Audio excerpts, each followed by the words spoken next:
દુઃખને ભાંગવા માટે કોઈ સેવક આગળ આવ્યો હોય એવો તો હનુમાનજી મહારાજ એક જ છે. એવા હનુમાનજી મહારાજ ની વાત કરવા માટે આજે ભેગા થયા છીએ. મજાદરના પાદરમાંથી પદ્મશ્રી દુલાભાયા કાગ તો એમ લખે કે જમદ્રઢ જાંબુવંત અને નીલ અંગત સુગ્રીવ નારિયા.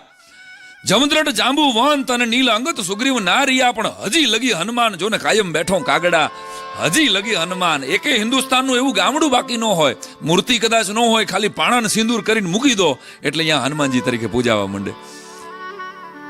એવો દાદો, એવો બજરંગબલી, એવા મહાવીરની વાત કરવા માટે હું તમે ભેગા થયા છીએ. ત્યારે તુલસીદાસજીએ બધાને ચરણ સ્પર્શ કર્યા અને એકવાર હનુમાનજીને દૂરથી વંદન કર્યા.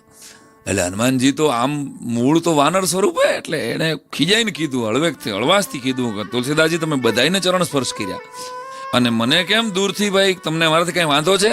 એટલે તુલસીદાસજીએ મુસ્કુરાઈને બહુ સરસ જવાબ આપ્યો, હનુમાનજી તમને જો ચરણ સ્પર્શ કરું ને તો તમને એકને જ વંદન થાય, પણ તમને જો દૂરથી વંદન કરું ને તો તમારા કાળજામાં બેઠેલા આખા રામ દરબારના દર્શન થાય. તમે તો હાલતું ચાલતું રામ મંદિર છો.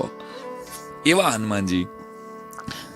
રાઘવ એકવાર પૂછે છે હનુમાનજીને કે હનુમાનજી તમે કોણ છો? હનુમાનજીએ બહુ સરસ મજાનો જવાબ રાઘવને આપ્યો છે કે પ્રભુ આપ મને પૂછો છો? આપ અંતર્યામી છો, આપ સ્વયં બ્રહ્મ તરીકે મને શું કામ નહીં કયો? હનુમાનજી તમે કોણ છો? હનુમાનજી પોતાની મતિ અનુસાર જવાબ આપ્યો તો દેહ દ્રષ્ટિથી તો હું તમારો દાસ છું. રાઘવ, દેહ દ્રષ્ટિથી હું તમારો દાસ છું, જીવ દ્રષ્ટિથી હું તમારો અંશ છું.